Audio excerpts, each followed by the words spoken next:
Existe uma coisa chamada língua portuguesa padrão, que é a parte técnica, que é a parte do estudo da língua, certo? E existe uma coisa social, que existe a nossa linguagem social, né? E aí, quando eu falo de linguagem social, a gente vai entrar nos grupos sociais. Então, por exemplo, se você faz parte do grupo dos boleiros, tem uma linguagem própria dos boleiros, que é a linguagem falada entre eles ali, termos que eles usam.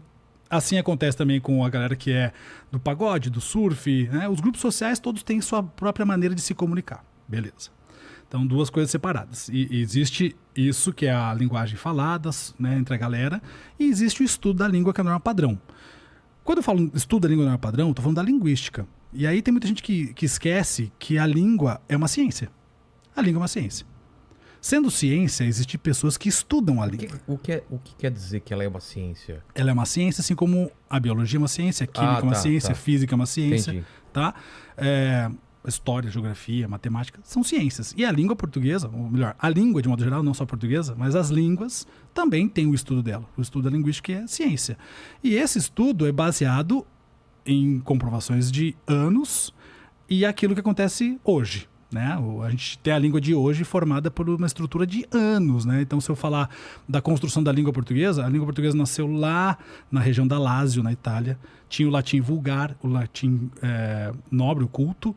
O vulgar é que o povo falava. O vulgar é que o povo falava na meio região. Errado. Isso, que era uma linguagem mais solta, mais coloquial. Livre. Coloquial. Tá. E eu tinha o latim culto, que era dos nobres, né? A galera que tinha acesso ao estudo.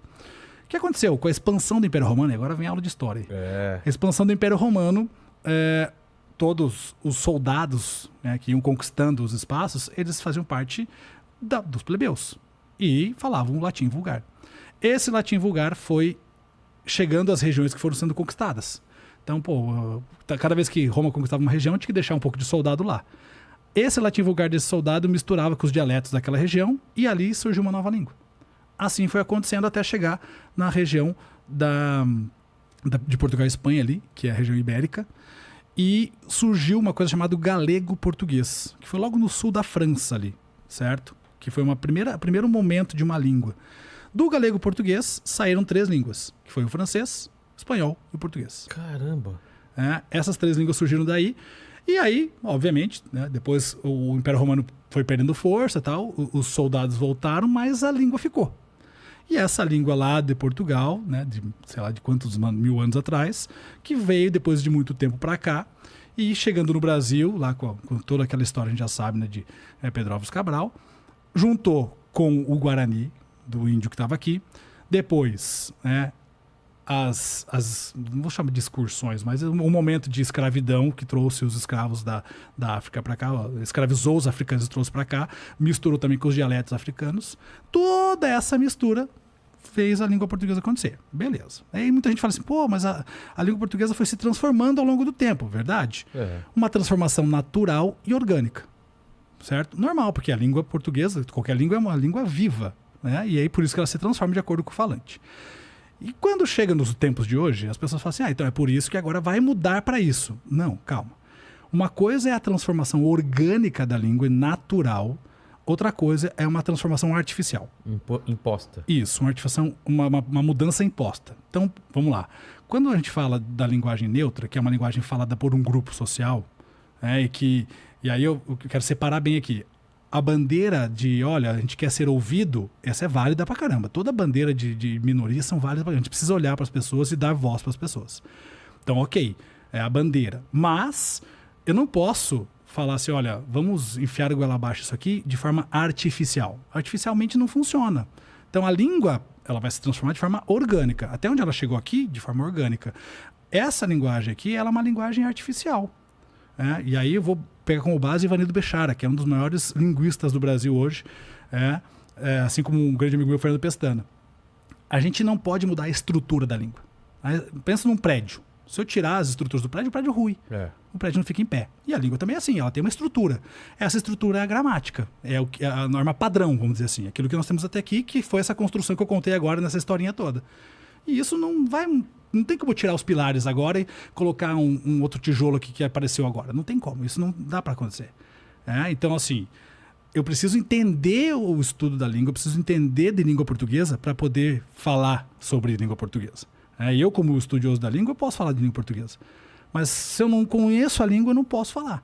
Então tem que tomar muito cuidado com isso, sabe? Acho que linguagem artificial não cabe aqui. Ah, mas daqui 100 anos isso vai acontecer? Se for de forma natural, sim. Mas se for de forma artificial, não. Então hoje, eu vou fazer a prova de vestibular do Enem. Beleza, fazer a prova de vestibular do Enem. Vou escrever lá com a linguagem neutra, porque eu quero escrever assim devido ao meu grupo social e tudo mais. Cara, desculpa, mas prova de vestibular é norma padrão. Ah, mas eu vou entrar na justiça. Desculpa, é norma padrão. Por que não é padrão? Porque todo mundo do Brasil inteiro precisa ser padronizado para que todo mundo entenda. Para que funcione como uma identidade de um povo. Então, não é querendo enfiar a goela abaixo, assim, né? Não, calma. Porque, por exemplo, vou entrar no outro ponto aqui. Geografia, né? Quando surgiu o terraplanismo?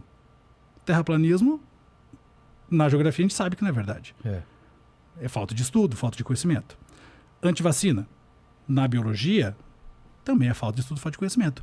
Me parece muito disso, sabe? E aí é a questão também que se politizou tudo. E quando se politiza a ciência, dá ruim. Não dá para politizar a ciência. E a língua portuguesa é uma ciência, então não dá para a gente politizar também.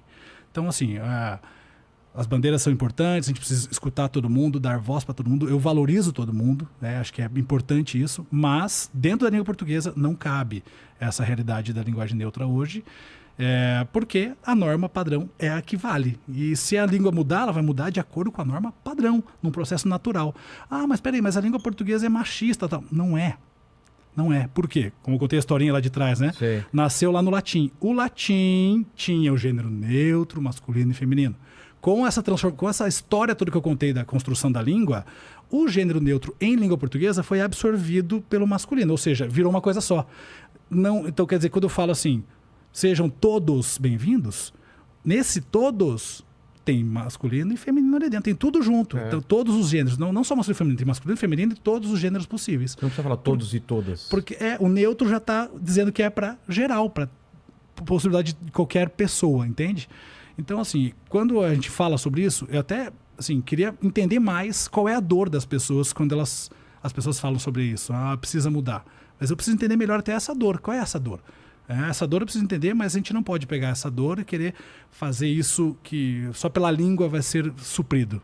Porque a dor de uma bandeira de uma minoria, infelizmente, a língua não vai sanar.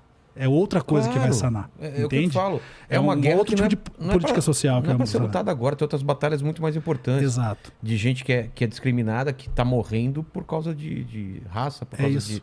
É isso. Então, assim, acho que precisa mudar um outro tipo de cabeça, um outro tipo de postura social em relação a isso. Não é esse tipo de batalha que tem que ser feita. A batalha é outra. A batalha é muito mais profunda em relação a isso. Com certeza.